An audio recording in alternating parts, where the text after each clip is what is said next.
My name is Philip Doucette, and I've been an artist and artisan in Nova Scotia, since 1985, when I took a night course at the Nova Scotia College of Art and Design in stained glass. And I then worked with a very prominent stained glass artist here in the city and moved into my own studio making architectural scale stained glass windows for churches. And I did that for many years.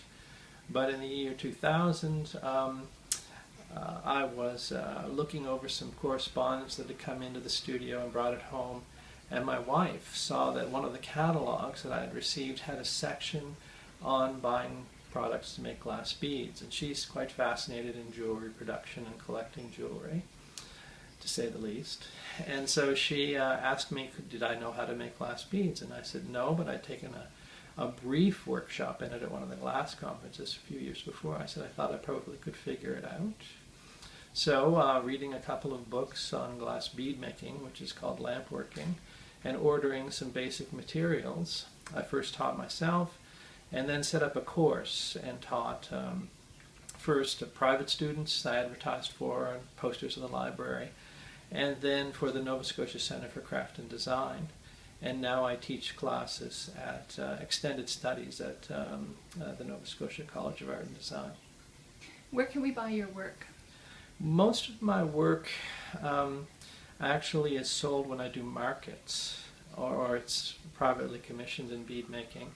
But I do have pieces that I have designed specifically for some stores. There's a shop called Boutique Joliette, which specializes in primarily wedding type accoutrements.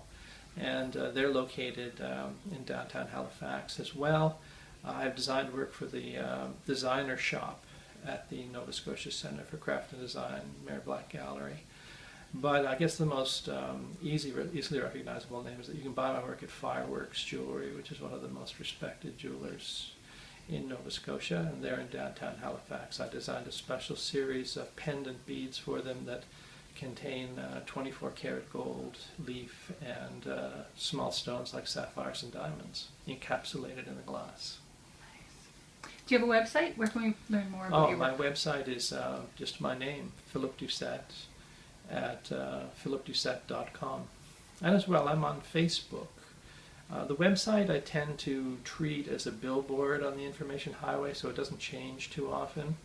But when I'm in production, and I'm just finishing my summer vacation now, but when I'm in production, at least twice a week I'll be posting images of things that I'm making, new beads, bracelets, pendants, lamp working, blowing ornaments.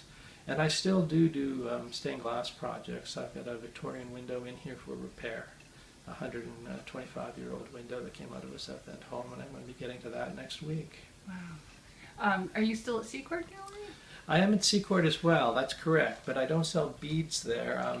Okay. I do another type of work called fusing, where I make large platters of glass, shallow bowls, and they're decorated with particular motifs and patterns, and you can find those at the designer shop. The line that Secord carries for me is the Stellarium line, and that's a line I'm very fascinated with astronomy. And so I make these beautiful, I'm told they're beautiful, deep blue bowls and platters that have little flecks of bright, shiny glass in them that represent the star patterns at different times of the year, or different cultural constellations too, as I do a series of constellations of Native American people. What is the thing you're most proud of in your lamp work? Well, the thing I'm most proud of in my lamp work is actually my teaching, because I was one of the first teachers here in the city, teaching lamp working, albeit on a basic level, using basic equipment.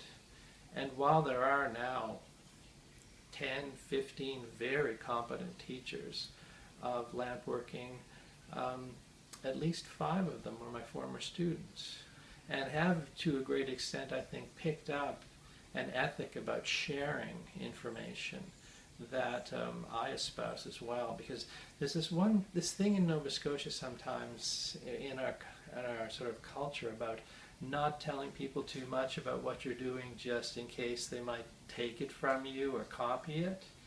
And in the crafts community, in the years I spent with the Crafts Council, I as well saw that quite a bit. People afraid of sharing information about their technique or the technology or their sources of materials.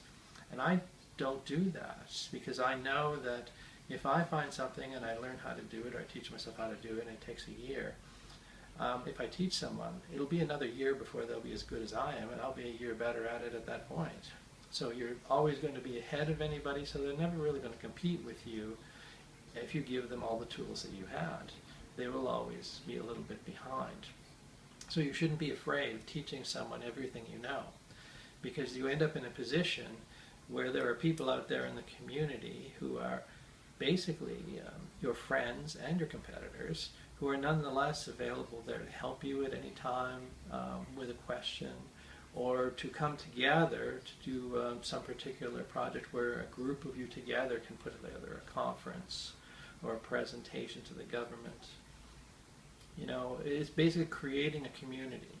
And that's the thing I'm sort of proud of.